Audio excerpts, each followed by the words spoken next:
Within each of us, there are moments of anger, anxiety, fear, hurt, disappointment, and confusion. If these emotions are left unacknowledged or unprocessed, they accumulate over time, causing inner turmoil, physical fatigue, and strain in our relationships. In today's fast-moving and pressure-filled world, learning to manage our emotions is no longer a luxury. It is an essential part of living fully and peacefully in each moment. Thankfully, the timeless wisdom of Buddhism offers a compassionate and grounded path to help us transform suffering from within. We don't need to become monastics or abandon our daily lives. We only need to live with mindfulness, open the heart with compassion, and listen deeply to ourselves. With this, every day becomes part of our spiritual journey. This collection of 22 practical yet profound practices is designed as a guide for everyday living. Whether you are working, raising a family, or simply seeking a little more peace inside, each practice is a seed of insight, inviting you to come home to yourself, to hold your emotions with kindness instead of resistance, and to see light even in the midst of everyday difficulties. These are not quick fixes, but gentle habits of awareness to cultivate slowly, step by step. As you walk this path, you'll begin to see emotions are not enemies, but messengers from within, each carrying lessons for your growth. And with each breath, each mindful choice, you'll gradually become someone who lives with peace from within, no longer swept away by emotional storms. We invite you to enter this journey, not in haste, not seeking perfection, but with an open heart, a slower pace, and a quiet trust that every day you can live a little more deeply. The Buddha once said, "The mind is the forerunner of all things. The mind is chief. The mind makes everything." In other words, everything we experience, joy or sorrow, peace or turmoil, begins in the mind. The mind is not just where emotions arise. It shapes how we perceive and respond to life. A mind clouded by anger, desire, or ignorance will lead us down the path of suffering. A mind cultivated with clarity, compassion, and calmness opens the way to freedom. Have you ever noticed how people react differently to the same situation? One may get angry, another stays calm. The difference lies not in the situation itself, but in the mind. The mind is like a mirror. If it is dusty, the reflection is unclear. When it is clean, things are seen as they truly are. A well-trained mind reflects truth without distortion. Emotions rise and fall like waves, gentle at times, crashing at others. If we cling to each wave, we'll be tossed around endlessly. But if we realize we're the ocean itself, deep, vast, and unshakable, no wave can disturb us. A practitioner learns not to be swept away by emotions. Instead of reacting impulsively, we return to the breath, observe the emotion, and respond from a place of stillness. The mind is not fixed. It can be trained, transformed, and liberated. Just as the body needs care and exercise, the mind needs nourishment through meditation, mindfulness, and wisdom. Even 10 minutes a day spent in quiet awareness, observing your breath, noticing your thoughts without judgment, can plant seeds of peace and freedom deep within. Mastery over emotions doesn't start with grand gestures, but with the tiny moments of daily life. A frustrating word, a flash of anger, a moment of disappointment. Instead of suppressing, we observe, acknowledge, and transform. This is the heart of mindful living, and the greatest gift you can offer yourself and others. In our daily lives, we constantly face situations that stir our emotions, a careless word, a thoughtless action, or an unexpected challenge. Our immediate instinct is often to react with anger, sadness, or anxiety. These reactions arise from old habits and are often rooted in ignorance, the absence of mindfulness. The Buddha taught, one moment of anger can burn down a whole forest of merit. Just one impulsive word, one rash act, can damage relationships, hurt others and ourselves, and leave behind consequences we may regret for years. Therefore, a true student of the Dharma must cultivate the ability to respond instead of react. A reaction is automatic, triggered by strong emotions. A response, on the other hand, is a conscious choice, guided by mindfulness, compassion, and wisdom. When someone hurts us, Instead of striking back immediately, we can pause, just for one breath, to look deeply into what we are feeling, to see clearly that anger is arising, that we feel offended. This clear seeing, this mindful recognition, is a first step to not letting emotion take over. In meditation practice, we are taught a beautiful method called stop, breathe, acknowledge. When emotions swell, we return to our breath. A deep inhale helps anchor the mind and the body, bringing us back to the present moment. Then we gently name the feeling. Hello, anger. Hello, sadness. Like a kind host opening the door to a guest, we do not push the emotion away, nor let it take over the house. We simply recognize it, observe it, and from that place of calm, we choose the most wholesome and loving way to respond. When we respond instead of react, we preserve our dignity, maintain harmony, and, most importantly, we protect our inner peace. This does not mean we suppress our voice or accept injustice passively. It means we choose our words and actions carefully, so as not to create more suffering. Sometimes, a response is compassionate silence. Sometimes, it is a gentle but firm boundary. Sometimes, it is a decisive act free of hatred. And all of this is only possible when the mind is steady and awake. The Buddha never taught us to be emotionless saints. He taught us to transform emotions with understanding. Just as a skilled boatman cannot stop the wind, but can learn to steady the boat, so must we learn to steady our minds in the face of life storms. At every moment, we stand at a crossroads, to react in ignorance or to respond in mindfulness. That choice, so small, yet so powerful, shapes the course of our lives. In the journey of practicing the Dharma and following the Buddha's teachings, there's one truth that we, both monastics and lay practitioners, hold close to our hearts. The transformation of suffering begins with understanding and mastering our own minds. Life is full of inner storms, be it irritation, vague anxiety, or deep sorrow from loss or injustice. Yet, something truly remarkable happens when we turn inward with awareness. Those storms begin to settle, and our mental lake becomes still and clear. The Buddha, in his great compassion, did not only offer lofty philosophical insights, he also left us countless practical teachings, from mindful breathing to wise speech, to seeing life through a lens of understanding. These teachings, when practiced consistently, become small yet powerful tools to help us regulate emotions, stay grounded through adversity, and live each moment more deeply. In this video, we will explore 22 practical insights drawn from Buddhist wisdom, not as abstract advice, but as gentle lights to guide us through the path of daily life. Each insight is like a seed. Some bring calm, some cultivate compassion, some help us let go of needless attachments, and others awaken trust and inner peace. Whether you are just beginning your spiritual journey or have practiced for many years, these tools can become your daily companions, helping you live with more mindfulness, more love for yourself and others, and less entanglement in life's turbulence. Remember, transformation does not come from reading a lot. It comes from practicing a little with sincerity each day. We don't need to be perfect. We simply need to be a little more awake today than we were yesterday. And from that gentle effort, the path of peace begins to unfold. Throughout more than 2,000 years of Buddhist tradition, mindfulness, Pali, Sati, has always been regarded as the foundation of all spiritual practice. For those who follow the Buddha's path, mindfulness is not merely a skill. It is a way of living, a state of being fully present with ourselves and the world, moment by moment, when our mind is rooted in the present, neither clinging to the past nor chasing the future.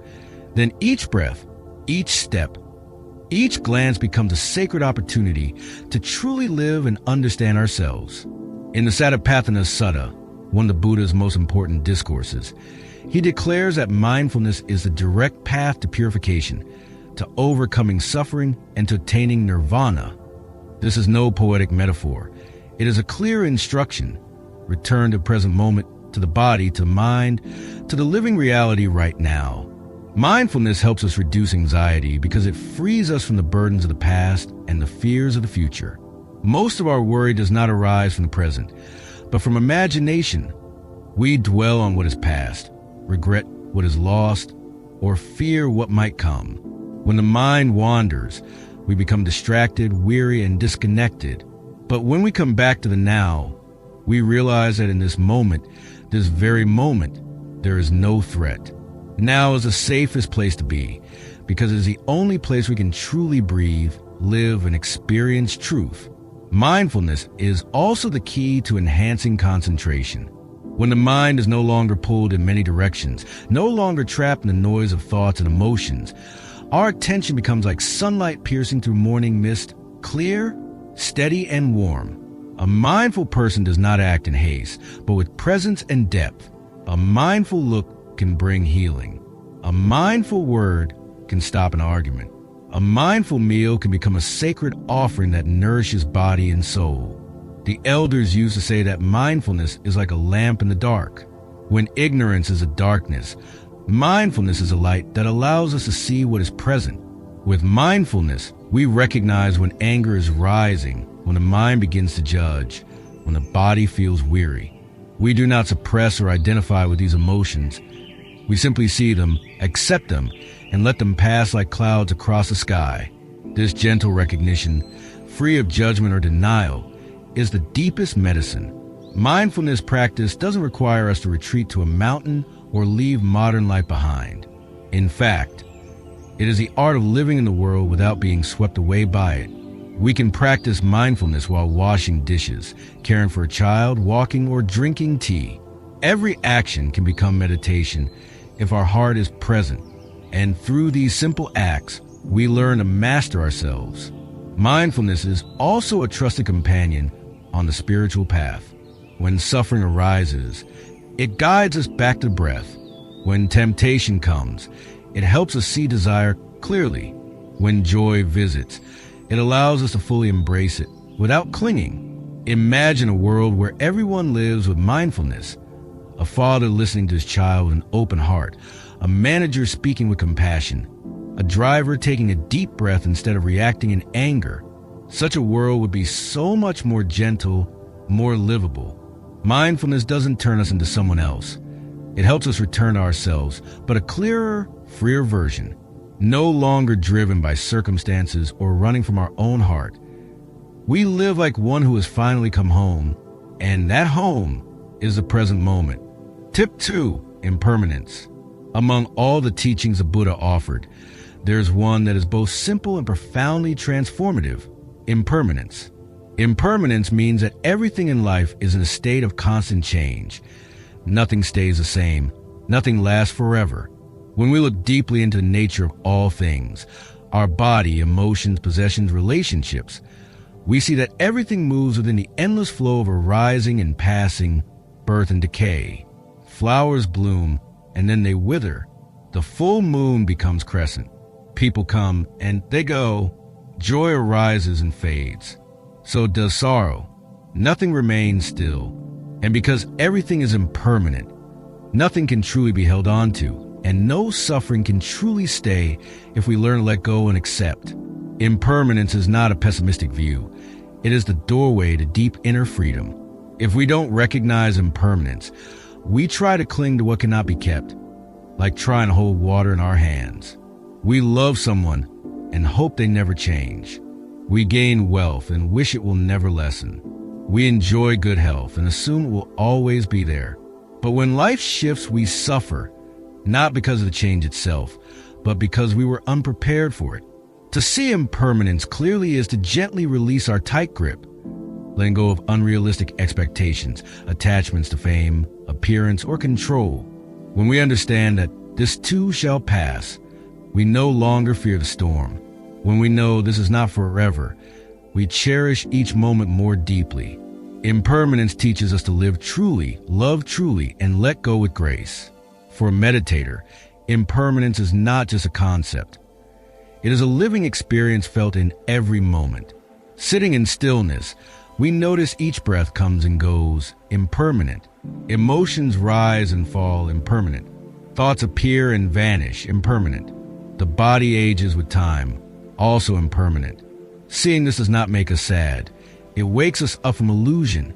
And when we no longer cling to what we believe is me or mine, we begin to live with lightness and peace amidst all the ups and downs of life. Impermanence is also a gentle reminder that every moment is precious, for it will never come again. So rather than live shallowly, we learn to live deeply. Rather than delay love, we offer it now. Rather than fear aging or death, we begin to accept them as natural parts of the human journey. When faced with loss of a loved one, a dream, or stability, a person grounded in the truth of impermanence does not collapse. They breathe, reflect, and continue on with gratitude. When we see that we, too, are impermanent, we let go of pride of needing to be right. We learn humility. Impermanence softens a heart, because those we meet today may not be here tomorrow. What we have today may be gone by dawn. So we no longer waste time in resentment or blame. We choose peace. In the end, to understand impermanence is the beginning of wisdom, the seed of liberation.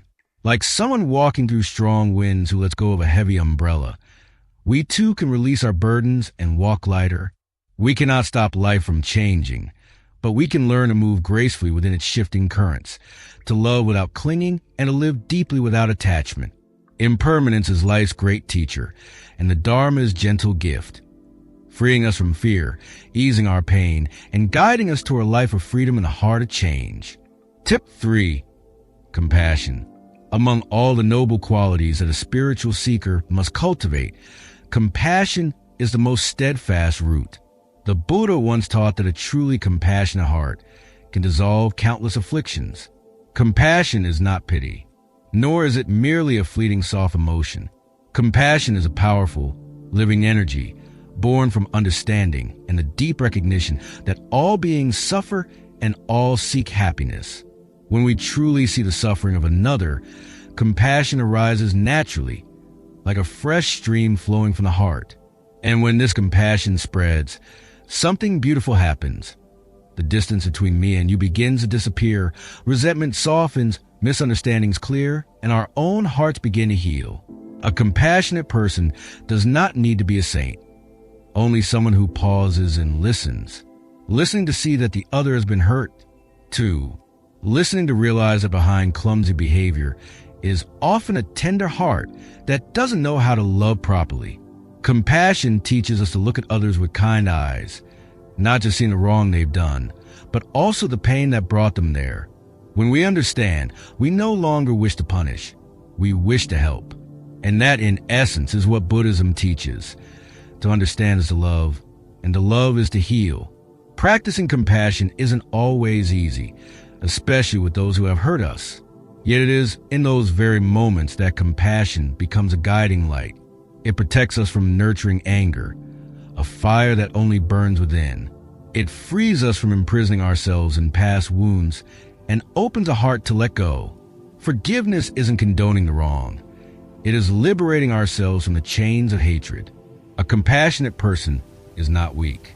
On the contrary, they are the strongest, for they dare to love even when it hurts. Compassion is not only for others. Compassion is also the gift we give ourselves. How often do we criticize, judge, and torment ourselves, denying our own right to be human, to feel tired, to make mistakes? How many times do we replay self-blame like an endless verdict? When we learn to return to ourselves and hold our own pain with tenderness, like a mother holding her crying child, that is when true healing begins. A heart that knows how to love itself will not harm others. A soul that forgives itself can forgive the world. Compassion doesn't require grand gestures. Often, it's just a gentle gaze, a quiet word, a simple act done with sincerity, a smile in the middle of tension, a hand held without judgment, a listening ear that doesn't interrupt. These small acts, when rooted in compassion, can melt invisible walls between people and soothe wounds that seem too deep to touch. In today's world, so divided, so rushed, so quick to judge, compassion is more than a virtue. It is a radical inner act, an act that brings us back to what it means to be human, to feel, to care, to bring comfort. In the end, to practice compassion is to practice being fully human, a person who can see life with eyes of understanding and love, who walks through the world without shutting down, without turning cold, a person who knows that each day is a new chance to love, to forgive, to begin again. The Buddha taught, hatred does not cease by hatred, but only by love. This is eternal law. With each breath, each step, each word, if we plant a little compassion, this life, however brief, will shine with light. Tip 4. Meditate regularly. In Buddhist tradition, meditation is not merely a technique. It is a steadfast vessel that carries a practitioner across the turbulent ocean of ignorance. Meditation is the heart of the Buddha's path, the way from distraction to peace, from confusion to wisdom. When the mind is caught in anxiety, anger, or craving, we are like a fragile leaf drifting in a wild stream. But when we sit down, let go of our worries, and return to breath, to the body, to the present moment, that is when we begin come home. Meditation is not an escape from life. It is a way to deepen our experience of each moment, with full presence and a loving heart. There are many forms of meditation in Buddhism, but they all lead to one aim: to quiet the mind so we can see clearly, to observe so we can understand deeply. In sitting meditation, we do not strive to attain anything. We simply sit, relax, and allow all things within us to arise naturally, like a still pond reflecting the passing clouds. Breathing in, we know we are breathing in. Breathing out, we know we are breathing out. So simple, yet when practiced mindfully, it can heal even the most wounded soul. The breath is the bridge between body and mind. When we follow it, thoughts begin to settle. The mind calms and the body is gently nourished. Meditation does not seek mystical states. It seeks truth as it is, within us and around us. Sometimes in meditation, old emotions or forgotten memories may surface. But this is not a setback. It is an opportunity to look deeply, to hold gently, to heal, like a dark room being opened to sunlight, not to chase away the darkness, but to see it clearly. In meditation, we don't run away. We stay. We stay with ourselves, with truth, with pain if it's there, and with the natural healing energy that has always been within. Gradually, the mind becomes as solid as a mountain, as clear as a mirror, and from that clarity, our thoughts, words, and actions begin to shine with awareness. Meditation is not limited to sitting quietly in one pose. It is also when we walk in mindfulness, when we eat with gratitude, when we wash dishes, cook, or listen. Every act can become meditation if we are fully present and not carried away by thoughts. Meditation is the art of slowing down in a world that moves too fast. It is the ability to stay rooted amidst life's flow. One deep session of meditation can be worth weeks of rushed living. One mindful breath can transform a surge of anger. One moment of silence can mend a breaking relationship. In today's high-pressure world, meditation is no longer a luxury for monks. It is an essential need for everyone. We meditate not to become someone else, but to return to who we truly are, whole, at ease, filled with understanding and love. A heart touched by meditation is not easily shaken by praise or blame, not easily drowned by life's waves. A person who carries meditation into daily life knows how to pause and listen, how to walk gently in noisy streets, how to smile even in the midst of chaos. Meditation does not promise a distant paradise, but leads us home to the heaven of the present moment. And in that very moment, we rediscover the freedom, the peace, and the love we thought we had lost. Tip 5. Practice detachment. On the path of mindful living and spiritual practice, there's one lesson we all must face again and again: detachment. Just one word, yet reflects an inner journey filled with courage and deep surrender. As human beings, we are naturally inclined to hold on to what we like, to what we're familiar with, to what makes us feel safe. But it is this very clinging that brings suffering. The Buddha taught the root of suffering is attachment. The more we try to control, to hold on, the more restless our mind becomes, and the deeper our pain grows. To practice detachment is not about losing, it is about liberating. Detachment does not mean we stop caring. It does not mean we walk away from responsibility. Rather, it is an act of inner wisdom and compassion, knowing when to release what no longer serves our peace. When we detach from a toxic relationship, it's not because we hate, but because we see how we are hurting each other. When we detach from unrealistic expectations, it's not weakness, but strength. Enough strength to face reality as it is. Detachment is not giving up. It's choosing not to fight battles that no longer nourish the soul. In meditation, detachment means we stop clinging to thoughts, stop chasing emotions, stop replaying the past or fearing the future. We simply breathe and let things come go like clouds drifting across the sky. We are not our anger, not our sadness. We are the observer. When we can recognize a feeling without being swept away by it, we are already practicing detachment. Releasing a little resentment makes the heart lighter. Letting go of stubborn pride makes the mind clearer. Detaching from past pain brings the present moment into full light. Sometimes, one timely act of detachment can be more healing than 1,000 words of advice. This world is ever-changing. Everything comes and goes, people, jobs, possessions, even our own body. If we don't practice detachment, we live in constant fear of loss. But when we understand that impermanence and detachment walk hand in hand, we begin to live with grace amidst uncertainty. One who practices detachment is not someone who is nothing, but someone who is not owned by anything. They live fully in the present, grateful for what they have, yet free from clinging. They love without grasping. They care without control.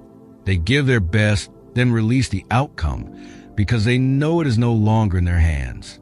This is the strength of detachment, not an escape from life, but a gentle way to live with clarity and freedom. Detachment does not happen overnight. It is a journey of inner training, moment by moment, breath by breath, through anger, grief, and disappointment. Each time we choose to detach, we take one step closer to true freedom. Each time we lighten the heart, we move closer to lasting peace. And one day, we may realize detachment never took anything away from us. It gave us back our true self, whole, calm, and free. Tip 6. Focus on the present moment. If there is one teaching the Buddha emphasized again and again during his 45 years of guiding others, it is this. Life can only be truly touched in the present moment. We cannot live in the past. It is gone. Nor can we live in the future. It has not yet arrived. And yet, paradoxically, most of the time we do not live in the present. Our minds are pulled backward, regretting what is past, or they race ahead, worrying about what has not come. This is what causes us to live in constant restlessness, disconnection, and anxiety. Only when we truly return to the present moment can we experience the sacredness of life as it unfolds. Through each breath, each step, each mindful gaze, focusing on the present is not always easy, especially in a noisy world and with a busy mind. But through the practice of mindfulness, through breathing, walking meditation, eating mindfully, speaking with awareness, we can slowly train our minds to return to here and now. The breath is the starting gate. When we are aware of our breath, we are alive. When we are aware that we are walking, listening, or smiling, the moment becomes vivid, meaningful, and alive. We don't need to wait for a special day or place. Just by being fully present in this moment, we already touch the depth of life.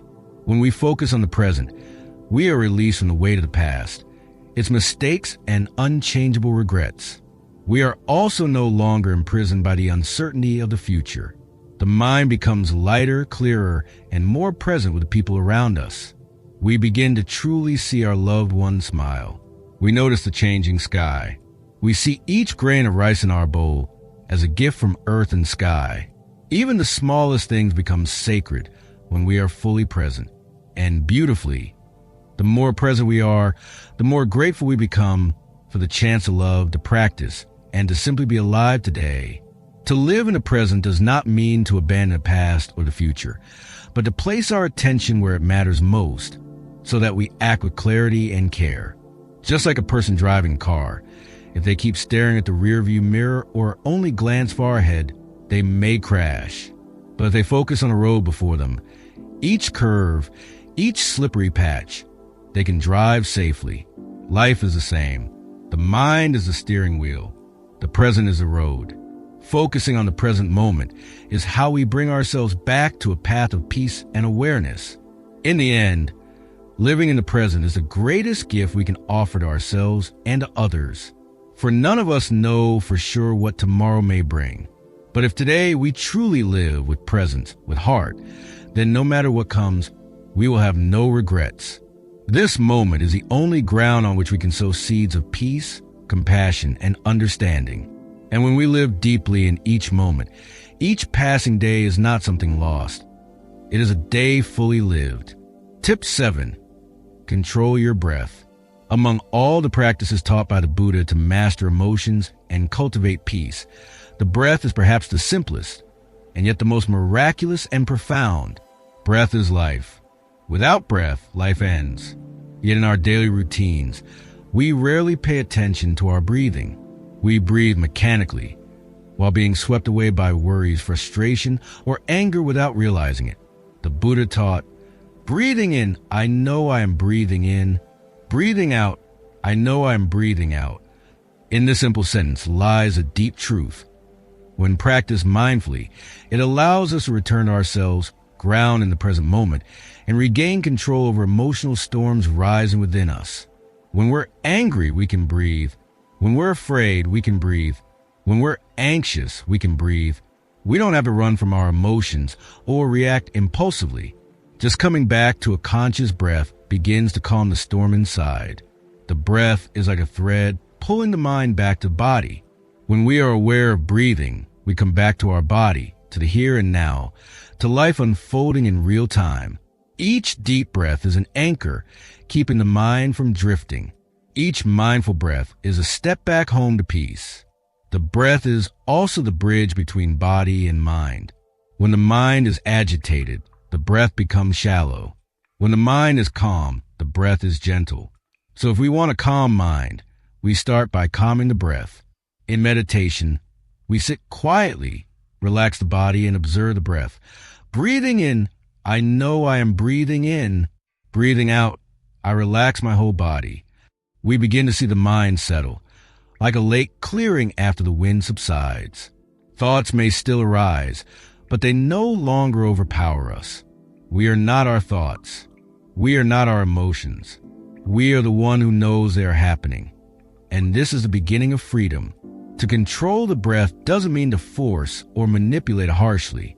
It means to befriend the breath, to accompany it as a trusted companion that has always been with us, though often forgotten. The breath is our most loyal friend. It has never left us, from our first cry as a newborn to our last exhale. And when we care for the breath, we are also caring for ourselves completely, body, mind, and soul. In moments of stress, if we can pause and take just 3 mindful breaths, just 3, that alone creates a new space. In that space, we don't react hastily, don't speak hurtful words, and don't make decisions in ignorance. Within that space, compassion can grow and wisdom can guide. The breath is the key that unlocks the door to mindfulness. It is the shortest path home. So let's return to the breath, not just during formal meditation, not just in silence, but while walking, washing dishes, listening, or right before anger arises. Just remember, I am breathing. I am present. I can choose peace. Tip 8. Develop self-awareness. Self-awareness is not just a knowledge that we exist. It is the ability to recognize what we're thinking, feeling, and doing in each moment. In Buddhist teaching, this is called mindful contemplation of body, feelings, mind, and mental objects, a deep looking into the nature of our body, emotions, thoughts, and experiences. Without self-awareness, we're easily led by habits, unconscious reactions, and emotional impulses. But when the light of mindfulness shines through, we begin to see the root of our actions. And from there, we can respond with compassion and wisdom.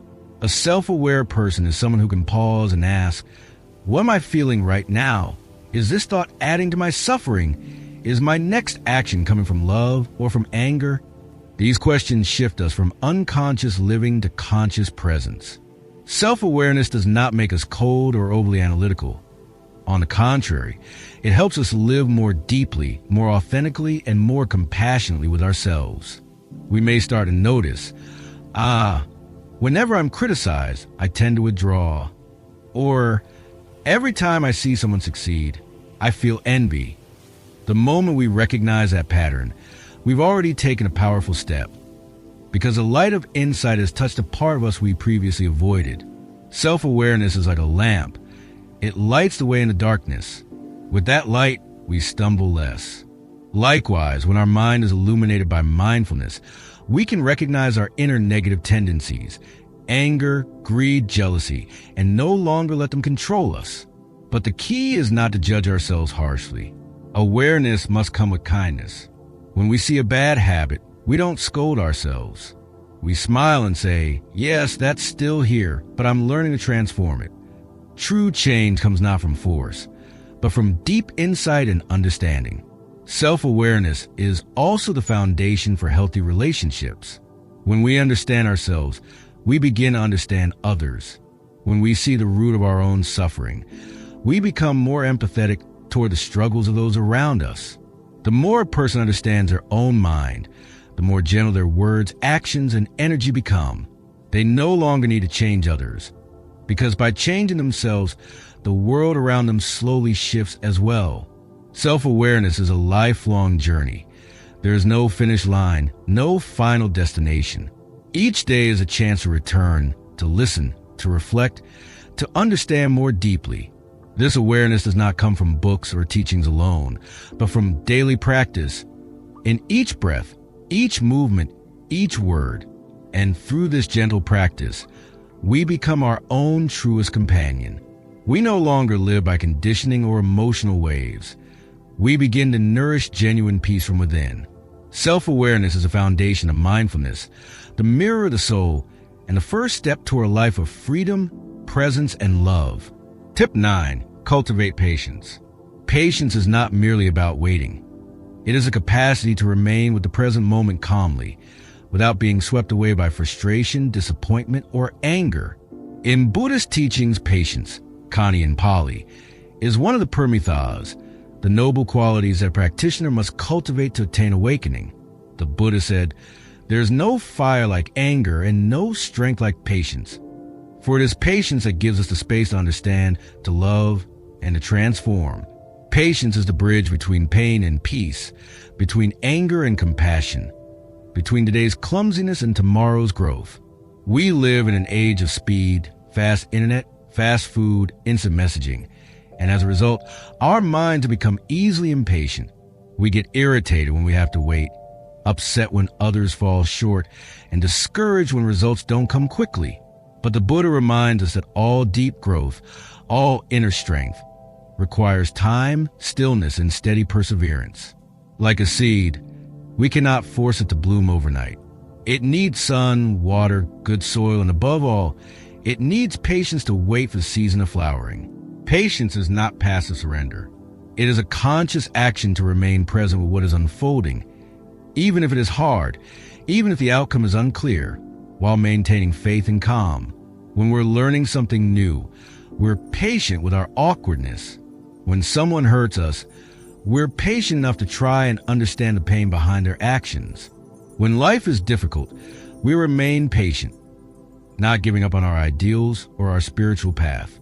That kind of patience does more than just carry us through challenges. It also softens the heart and strengthens the soul. In meditation, patience is the ability to sit with ourselves, even when the body aches or the mind wanders. When a strong emotion arises, and we neither react nor suppress it, but simply breathe and observe, that is patience in its meditative form. Emotions, when not fed, dissolve like clouds. But without patience, we easily get caught, speak rash words, or make choices we later regret. Patience is the strength of one who waits for the waves to settle before setting sail. Every day offers a chance to practice patience, with ourselves, with others, and with life. When we forget, we remind ourselves. When we get angry, we breathe. When we want to quit, we remember that the lotus needs mud to grow, and the heart needs trials to learn how to love more deeply. A patient person lives not only more peacefully, but also becomes a source of stability for others. They are slow to judge, hard to discourage, and steady in hope. In a world that rushes and often loses faith, patience is the most precious gift we can offer to life and to ourselves. Tip 10. Let go of attachments. One of the biggest obstacles to lasting peace is attachment. Attachments to people, possessions, status, emotions in the past are like invisible ropes binding the heart, preventing it from being truly free. The Buddha taught, nothing in this world is worth clinging to. This may sound extreme at first, but it is a deeply compassionate reminder that everything is impermanent, and when we grasp tightly, we set ourselves up for suffering when things inevitably change. Attachment is not the same as love. Love is open, attachment is possessive. When we're attached to someone, we no longer see them as a free being, but as something we must own. We expect them to always stay, to always act how we want, to always make us happy. And when they change, leave, or simply don't meet our expectations, we feel betrayed, abandoned. The pain doesn't come from them. It comes from our need to possess. The same goes for material things. A nice house, a car, money. We believe they'll keep us secure. But when time, loss, or change takes them away, we collapse. Not because we lost the things, but because we lost our sense of security. Letting go of attachments doesn't mean letting go of love. It means purifying love into freedom. Practicing non-attachment means learning to love without clinging, enjoy without possessing, and live in a world without depending on external things for our happiness. When we have something beautiful, we appreciate it. If we lose it, we smile anyway. When we love someone, we care for them. If they leave, we wish them well. Letting go of attachment means understanding that everything comes and goes, and true peace is not in what comes and goes, but in our relationship to it. In meditation, we often ask ourselves, what am I holding on to? Do I see this as mine, me, or must be? If it disappeared, could I still be at peace? These questions help us uncover the root of suffering. And when we shine the light of mindfulness and compassion on those hidden places, the grip of attachment loosens, like fog melting under the morning sun. Letting go of attachment does not come from the intellect alone. It comes from deep insight into the impermanent, selfless, and passing nature of all things. Letting go of attachments is a lesson in freedom. A person who can let go is one who can smile with empty hands, who can love without chains, who can live as light as a cloud. When we are no longer ruled by must have, must keep, must hold forever, we find a heart that is light, without fear, jealousy, or desperation. Every relationship becomes more honest. Every moment becomes more precious. Because we don't need it to last forever. We just need it here now, with full gratitude and presence. Tip 11. Practice gratitude.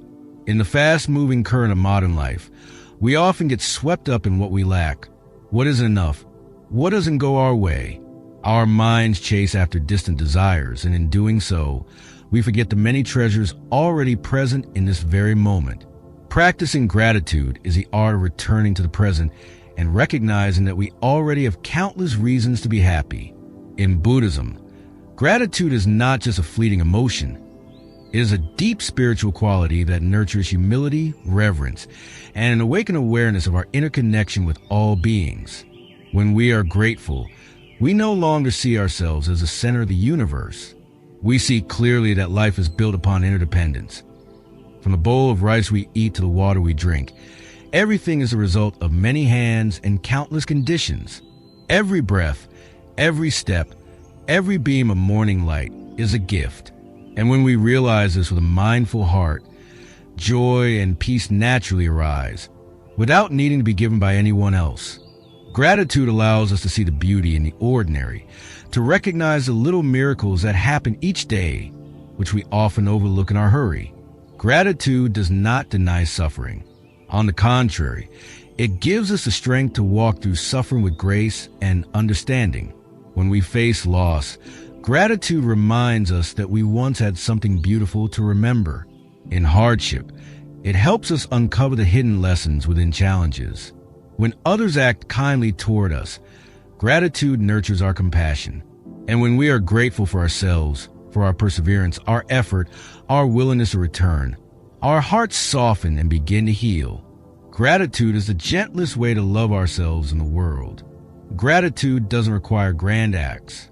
Sometimes it's just a quiet pause in the middle of chaos to whisper, "Thank you, life, for letting me breathe," or placing a hand on the heart and smiling, because the heart still beats, the legs still walk, and loved ones are still near.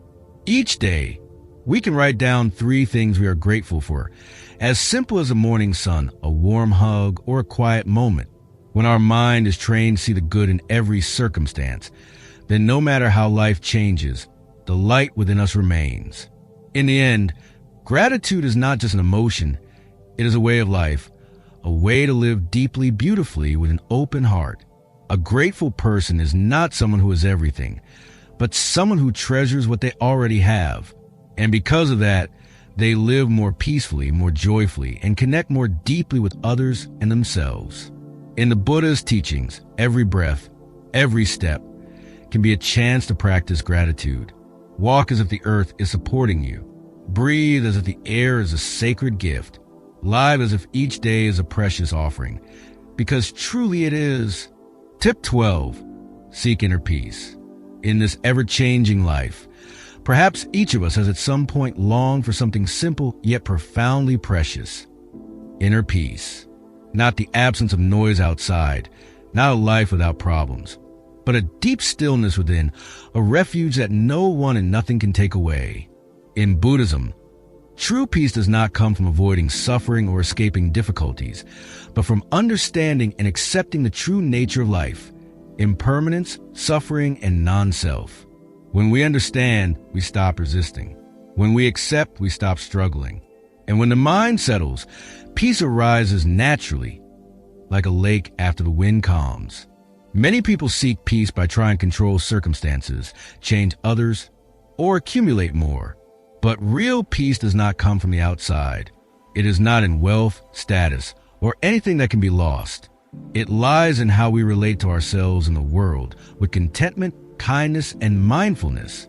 One may live amidst the noise of the city, yet with a calm heart, still smile and walk as if in a sacred forest. Conversely, one may dwell in solitude, yet be full of worry and find no peace at all. To seek inner peace is to return to the breath, to the body, to the present moment. It is to know when to pause, when to let go, when to forgive, and when to remain silent. Peace is no exact form, but when it's present, we feel it clearly, in gentle eyes, in a soft voice, in a steady step, and in a calm energy that soothes everyone nearby. A peaceful person need not speak much or prove anything. Their presence is already a Dharma talk. Practicing meditation, slowing down, spending time in nature, observing ethical conduct, filtering what we feed the mind. These are all practical ways to cultivate inner peace. But above all, it is our attitude that matters most. A person who can let go, accept, be grateful, and return themselves is one who lives in peace. Inner peace is not total stillness. It is the ability to remain calm within the chaos of the world. It is the strength to breathe, smile, and take a mindful step, even when everything outside seems uncertain. In the end, inner peace is a flower that blossoms from understanding, compassion, and daily practice. No one can give us peace if we do not choose to live in that direction. But when we start to return to ourselves, to listen deeply, to live gently and honestly, peace will no longer be something far away, but something natural within us. And from that peace, we can bring light to others, not through words, but through presence. Tip 13. Reduce desires and expectations. For over 2,500 years, the Buddhist teaching on the root of suffering has remained timeless. It is craving, desire, and attachment that leads to suffering. Every time we form a desire, we create an expectation that things will happen our way. And when they don't, we suffer. The more desires and expectations we carry, the more unstable and vulnerable our minds become. But when we learn to reduce desires, adjust our expectations, live simply and harmoniously with life, our minds become lighter, clearer, and more peaceful. Desires are not just about material things. Sometimes we want others to love us the way we want. Sometimes we expect ourselves to be perfect, to never fail or feel weak. Sometimes we want instant results in our work or practice. These subtle cravings, if left unchecked, become invisible burdens, leading us to live with stress, anxiety, and frustration. The Buddha said, "Not getting what one wants is suffering." But if we can release the craving, then whether we attain it or not, our hearts remain at ease. Reducing desires does not mean giving up on life or effort. Rather, it is living with wisdom and compassion, knowing what is truly needed and what is simply illusion. When we desire less, we value more. When we are free from expectations, we become more authentic. With ourselves and with others, we stop placing burdens on loved ones, children, friends, or ourselves. We do our best, but don't force the outcome. We love others without demanding perfection. Such love becomes pure, vast, and freeing. In meditation, observing our desires is essential. When a craving arises for a purchase, for praise, for success, we pause and ask, do I really need this, or am I trying to fill a gap inside? Mindfulness allows us to see clearly, not to suppress, but to understand. And often, once we've seen clearly, the desire dissolves like a leaf drifting away in the wind, without resistance.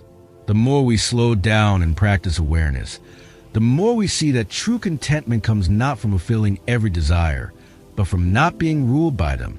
Expectations are much the same.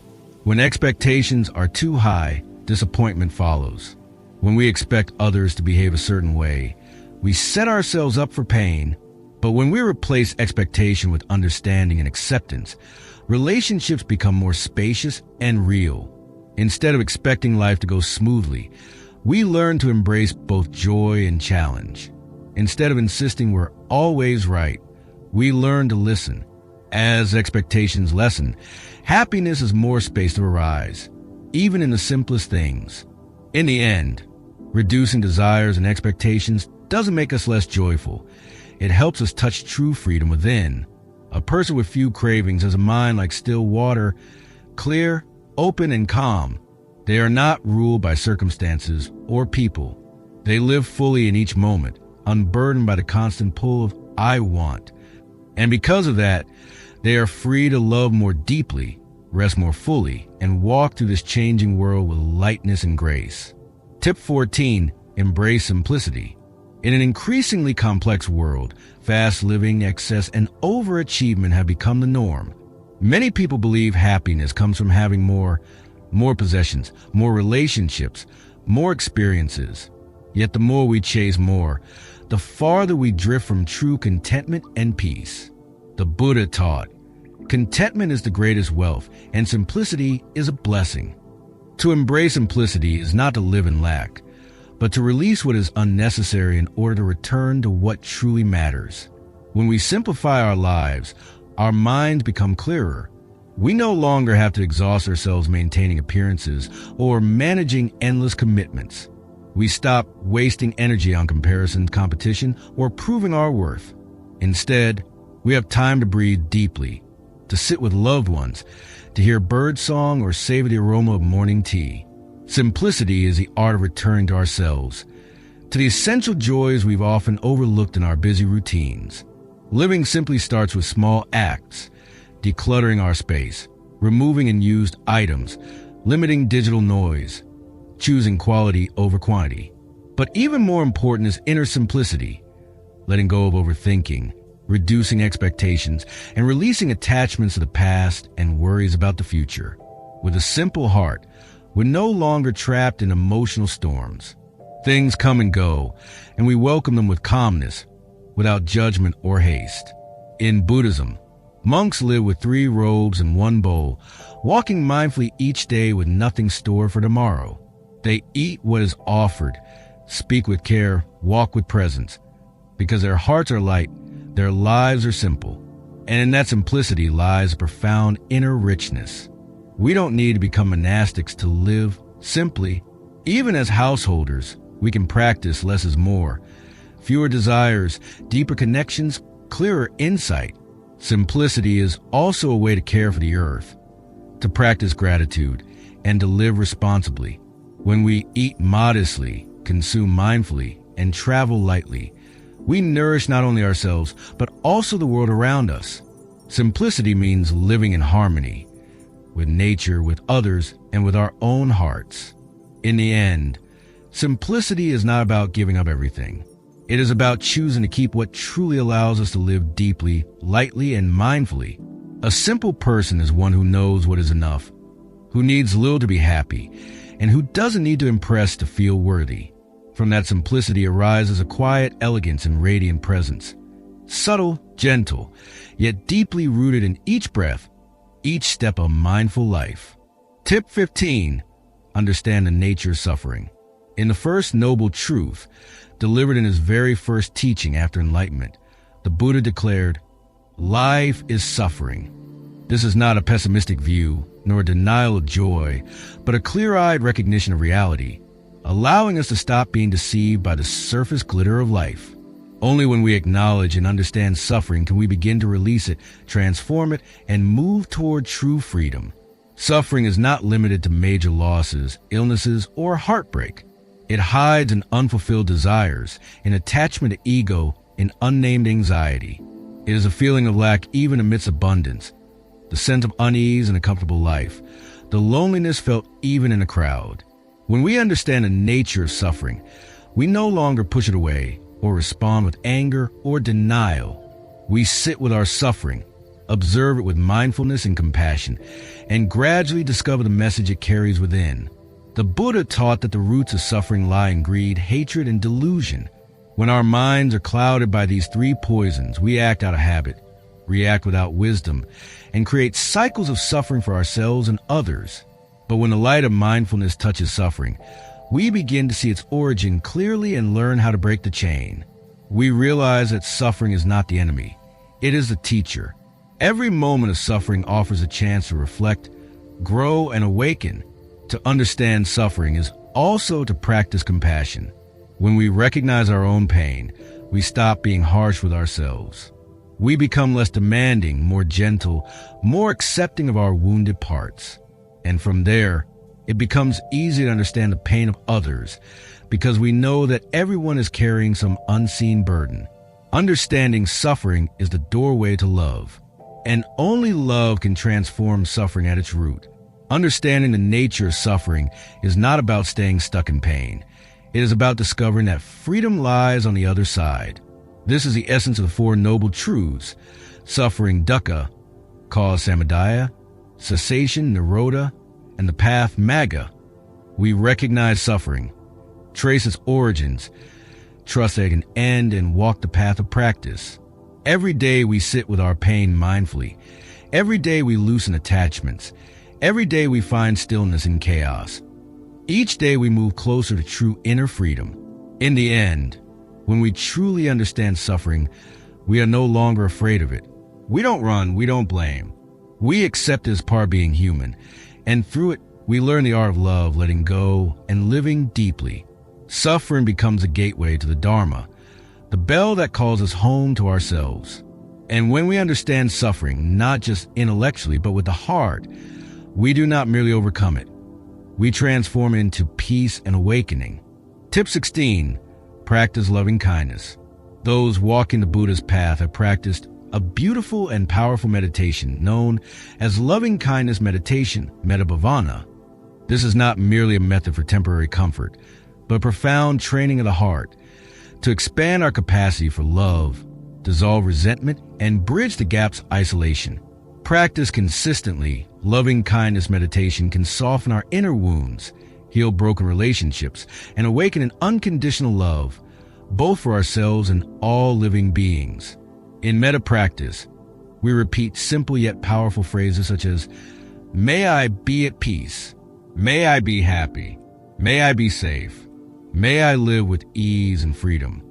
Then we extend these wishes outward to a loved one, to a friend, to someone neutral, to someone who has hurt us, and finally to all beings everywhere.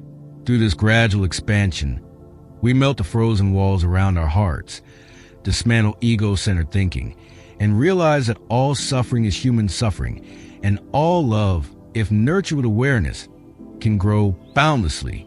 Loving kindness meditation doesn't require any special condition. We can practice it while sitting, walking, or even among crowds. What matters most is the softness and sincerity of the heart. Sometimes, the hardest part is to offer love to ourselves, especially when we're caught in self-judgment or guilt. That's why the first step is always, may I be happy, because only when we can truly love ourselves can we extend that love to others. In today's world, so quick to anger, division, and blame, loving kindness meditation is a medicine we so urgently need. Every time we sit quietly and send out metta, we are calming the collective violence in our world. Every time we forgive, we not only heal ourselves, but also bring healing to the consciousness of our ancestors and future generations. And as loving kindness becomes a part of our daily life, we discover that small things, a kind word, a gentle look, a thoughtful act, can transform the world in unseen but powerful ways. In the end, loving kindness meditation is a return to the loving nature already within us. We don't need to invent love. We only need to clear the dust that hides our heart. A heart full of metta is not easily hurt, not narrow or closed, and no longer sees a boundary between me and you. When we practice loving kindness daily, even for a few minutes, it's enough to turn our life into a journey of warmth, compassion, and quiet joy. Tip 17. Develop wisdom. On the path of Buddhist practice, wisdom, prajna, is regarded as one of the essential qualities that leads us beyond suffering and into inner freedom. If compassion is the left wing of awakening, then wisdom is the right. Both are needed to truly fly. Wisdom is not just intellectual knowledge or clever thinking. It is a deep and direct insight into the true nature of reality, seeing impermanence, suffering, and non-self. With wisdom, we are no longer deceived by appearances. We stop acting out of blind habit, and we gain the ability to discern clearly what leads to liberation and what leads to further entanglement. Developing wisdom doesn't come from reading alone or listening to teachings. It arises through direct contemplation and mindful living. We observe ourselves, our mind, our reactions, our emotions, not to judge, but to understand. When we see anger clearly, we are no longer ruled by it. When we notice a craving arise, we don't chase after it unconsciously. Wisdom begins with mindfulness, and it grows through steady, honest practice. The Buddha taught that all beings have a seed of awakening. Wisdom already exists within us, simply obscured by ignorance, by distorted thinking, by habits shaped by past conditioning. When we look deeply into suffering, into others, into circumstances, with an open and non-judgmental heart, we gradually clear away the fog and let the light of wisdom shine through. Wisdom doesn't make us cold. It enables us to love properly, to understand deeply, and to act with true clarity. A wise person is one who knows when to pause, when to listen, and when silence is more powerful than speech. They are slow to judge, not driven by emotion, and do not act just to feed the ego. They are not perfect, but they are learning, and they are willing to change when insight arises. Wisdom doesn't arrive all at once, but it grows in every moment we courageously face the truth, even when it's uncomfortable. And the more we face it, the more free we become. In the end, wisdom is not just knowing, it is a guiding light. A mind with wisdom no longer fears getting lost, is not pulled by greed, hatred, or delusion, and is not easily shaken by praise or blame. Wisdom helps us see the impermanent nature of life, allowing us to cherish each moment, let go at the right time, and love in freedom. When we cultivate wisdom alongside compassion, our actions become clear, our words become healing, and our life becomes a living dharma, gentle, deep, and unshakable. Tip 18. Embrace change. If there is one certainty in life, it is that everything changes. Our bodies, emotions, circumstances, and the people around us are in a constant state of flux. The Buddha taught this as impermanence and nikka, one of the three marks of all conditioned existence. We do not suffer because things change, but because we resist change. We want to hold on to what feels good, cling to those we love, and reject what we cannot control. But life doesn't follow our preferences. It flows according to conditions and causes. Only when we accept this truth can we find peace within the ever-changing world. Change often arrives unexpectedly. A lost job, a breakup, illness, or collective upheaval. Other changes come slowly. Aging parents, growing children, our own body and mind shifting with time. When we see that everything is temporary, we stop clinging and start appreciating the present more. We no longer dwell on what if or if only, but instead learn to live fully in this moment, right here, right now, the only place life truly unfolds. Adapting to change doesn't mean passive acceptance. It means open-hearted awareness and mindful response. We don't get swept away, nor do we try to rigidly control everything. Instead, we move like water, knowing when to hold on and when to release, when to advance and when to pause. This flexibility is a sign of living wisdom, not rigid or reactive, but responsive, resilient, and rooted in our inner stability. When we learn to live with change, we also learn letting go, softness, and freedom. We stop fearing loss, stop obsessing about the future, stop clinging to the past, because we realize that every ending gives rise to beginning. Every departure opens a new path. And in this impermanent world, we discover one thing that doesn't change: our capacity to be fully present. That presence becomes the root of our peace and our home within. In the end, rather than fear or avoid change, we can learn to embrace as a friend, as a natural part of existence. It is through change that we grow, that we learn to love, that we learn to cherish what we have. Impermanence is not a threat. It is a profound teacher of mindfulness and gratitude. When we stop clinging and let life move through us, change no longer breaks us. It becomes the soil from which awakening and inner freedom arise. Tip 19. Avoid judgments. In daily life, the judging mind arises swiftly and naturally. We see someone who dresses differently, acts in a way we don't understand, or makes a decision we disagree with, and almost instantly, our mind labels right or wrong, good or bad, respectable or blameworthy.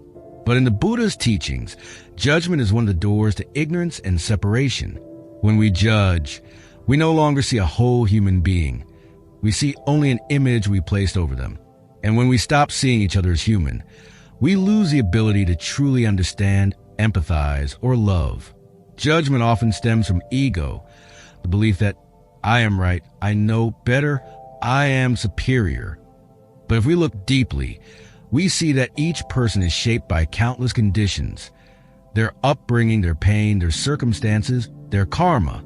No two lives are the same, and we never know the full story behind anyone.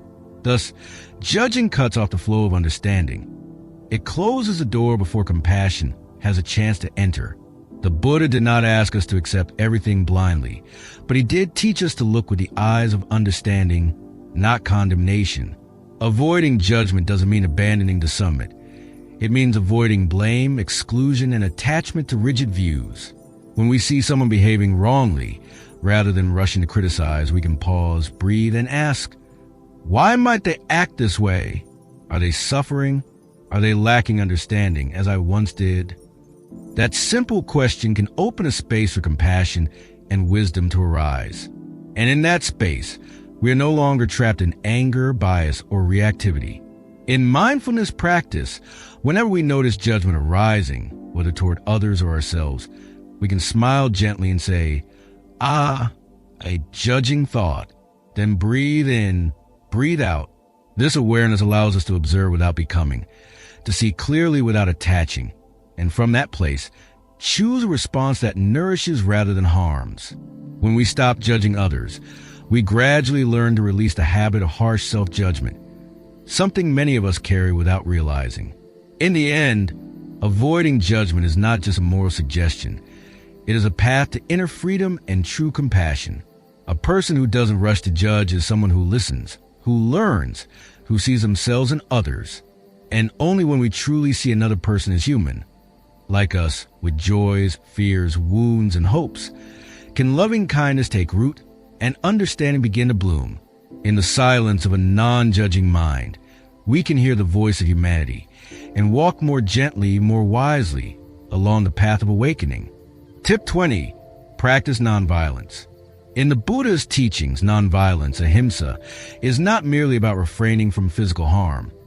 It is a way of living with compassion, understanding, and gentleness in every thought, word, and action. Practicing nonviolence is one of the deepest foundations of mindful living. It is the ceasing of anything that causes pain to oneself or others, from a condemning glance to harsh words, to thoughts rooted in anger and judgment. In daily life, there are subtle forms of violence we often don't notice. When we lash out in anger, when we harshly criticize ourselves, when we spread gossip, or even when we turn away from others' suffering, these are all forms of inner violence. Nonviolence doesn't mean we become weak or silent in the face of injustice. Rather, it means we act and speak from a place of wisdom and love, not from hatred or reaction. When the heart is rooted in kindness, our actions become healing, not harmful. The Buddha taught, hatred does not cease by hatred. Hatred ceases by love. This is not idealism. It is a truth tested and verified through practice. When we meet hatred with hatred, the cycle continues.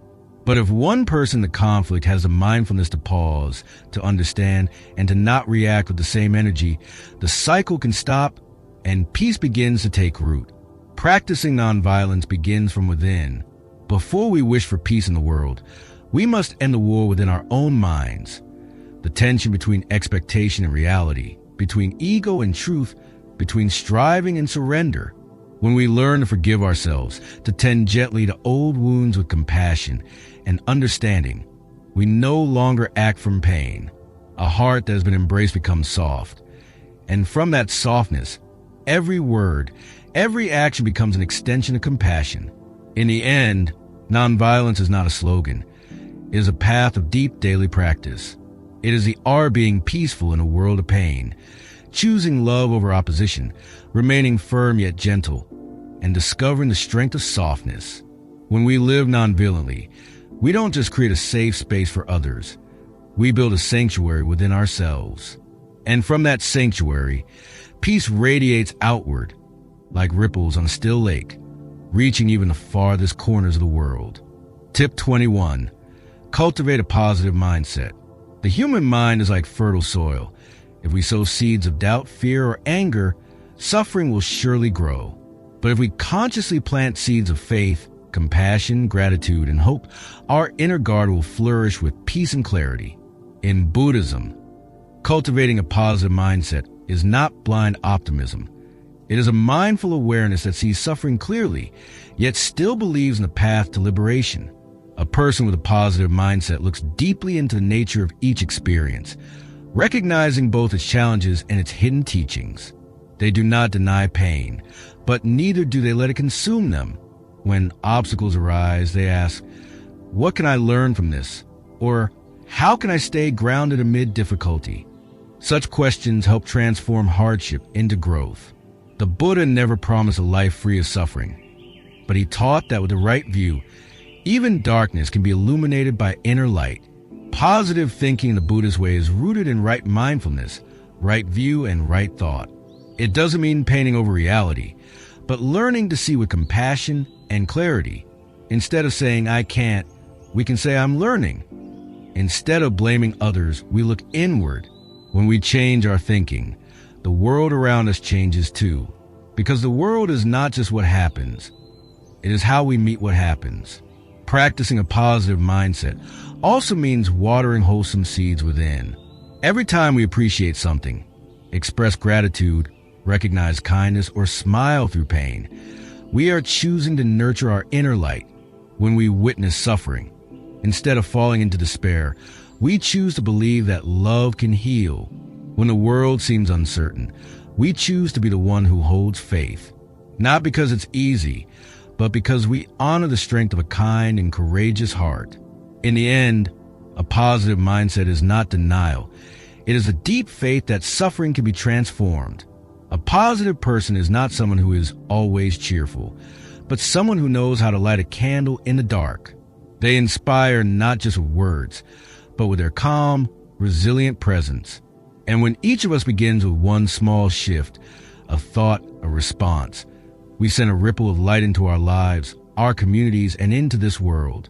Tip 22, trust the process. On the path of spiritual growth and transformation, there are times when we find ourselves standing at a crossroad of uncertainty, not knowing where to go, unsure of right or wrong, unsure of outcomes.